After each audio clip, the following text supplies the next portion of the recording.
حدیثوں پر اس کا کوئی گمان نہیں. اپنے گھروں میں جہاں تک ہو سکے نور بھرو, تم اپنے گھروں میں جہاں تک ہو سکے نور بھرو. کی تلاوت کی وجہ سے اس کا گھر اس پر کشادہ ہو جائے گا. مور کا کٹا سر پہ پڑا, بس رحمت ہی رحمت پوری زندگی میں. قرآن آتا نہیں آتا پڑھنے کوئی مسئلہ نہیں. مسئلہ یہ ہے کہ امت مسلمہ خیر حاصل کرنے کے لیے, امت مسلمہ بھلائی حاصل کرنے کے لیے, رحمت اور برکت حاصل کرنے کے لیے نت نئے عجیب و غریب طریقے, پھر ان کو بہکانے والے باباؤں کی کوئی گنتی نہیں ہمارے معاشرے کے اندر. ایک سے ایک ڈھونگی, ایک سے ایک فریبی, ایک سے ایک چال باز, ایک سے ایک گیملر, ایک سے ایک پلاننگ کر کے بیٹھا ہوا بندہ ہے. سمجھتا ہے لال کپڑے کے ناریل میں برکت آ جاتی, ہرے کپڑے کے ناریل میں جو ہے نا رحمت آ جاتی اس کے پاس. سمجھتا ہے کہ وہ سال رجب کے کنڈے نہیں کرے تھے اس لیے پوری پریشانیاں آ گئے, بیمار ہو گئے. تم وہ سال 11ویں کی دعوت نہیں کرے تھے اس وجہ سے تمہارے بچے بیمار پڑ گئے. لیکن نبی کی یہ حدیثوں پر اس کا کوئی گمان نہیں ہوتا, نبی کی حدیثوں پر اس کا کوئی یہ جو ہے نا سوچ و فکر نہیں ہوتی. آؤ سنو, اللہ کے نبی صلی اللہ علیہ وسلم کہتے ہیں, حضرت انس روایت کرتے ہیں, دارمی کی روایت, اللہ کے نبی صلی اللہ علیہ وسلم نے فرمایا تم اپنے گھروں میں جہاں تک ہو سکے نور بھرو, تم اپنے گھروں میں جہاں تک ہو سکے نور بھرو. یاد رکھو بے شک جس گھر میں قرآن کی تلاوت ہوتی ہے, جس گھر میں قرآن کی تلاوت ہوتی ہے, یہ قرآن کی تلاوت کی رحمت, قرآن کی تلاوت کی برکت کی وجہ سے اس کا گھر اس کے لیے کشادہ ہو جاتا ہے. تمہارا چھوٹا روم ہوگا لیکن تمہارے لیے بس ہو جائے گا.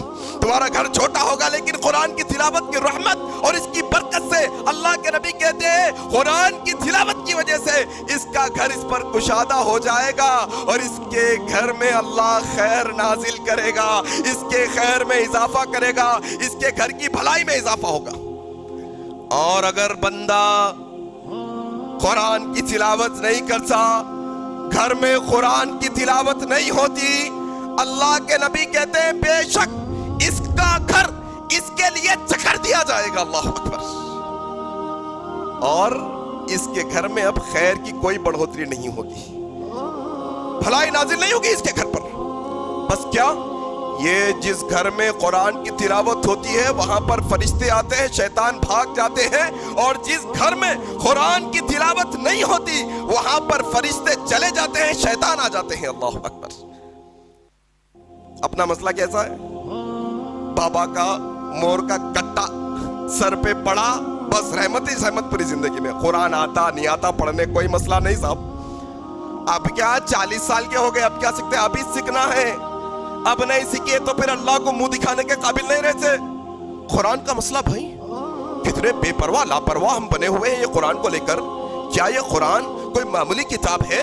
یہ وہ کتاب ہے جو ایک انسان کو زمین سے اٹھا کر آسمان پر پہنچا دیتی ہے. اللہ اکبر. یہ وہ کتاب ہے جو اللہ کی بارگاہ میں انسان کے مرتبوں کو بلند کر دیتی ہے. یہ وہ کتاب ہے جو ہمیں اندھیروں میں سے نکال کر روشنیوں کی طرف لاتی ہے. یہ وہ کتاب ہے جو بڑی بڑی بیماریوں سے نکال کر شفا کی طرف ہمیں لاتی ہے. یہ وہ کتاب ہے جو گمراہیوں سے نکال کر ہدایت کی طرف لاتی ہے. یہ اللہ کا کلام, یہ پڑھنا نہیں ہوتا ہمارے پاس. آج کیا مسئلہ ہے بھائی, گھر میں برسوں گزر جاتے, تلاوت کرنے کا شعور نہیں مسلمان کو. کب پڑھتے صاحب, نیا گھر بنائے تو پڑھتے, کوئی مر گئے تو پڑھتے, نہیں لڑائی ہو گئی تو آؤ قرآن لاؤ اس کی قسم کھاؤ. یہ کام کا ہو گیا ہمارے پاس قرآن نہیں. یہ نور ہے, یہ ہدایت ہے, یہ گھروں کی رحمت ہے, یہ گھروں کی کشادگی ہے, یہ گھروں کی بھلائی ہے قرآن مجید. اس کو پڑھو تم.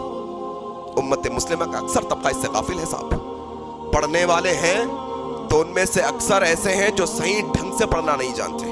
کیا تلفظ, کیا پروننسیشن, کیا ایسا اس کے مخارج کی ادائیگی ہے, کہاں رکنا کہاں نہ رکے, کہاں کون سے لفظ کی آواز کو چھپائیں, حروف مدہ کیا, حروف علت کیا, حروف لین کیا, حروف اخفا کیا, معلوم ہی نہیں امت مسلمہ کو. اور امت سمجھ رہی کہ خیر آ جائے گا. نہیں, قرآن کو چھوڑ کے خیر حاصل کرنے کا ذہنوں میں تصور نکال دو. قرآن کو چھوڑ کے یہ دنیا اور آخرت میں کامیاب ہونے کا تصور نکال دو اپنے ذہنوں سے.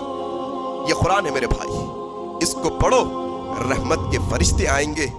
اس کو نہیں پڑھیں گے پھر آئیں گے شیطان تمہارے گھر میں, یاد رکھنا. پھر رحمت نہیں آ سکتی. تم کنڈے کرو,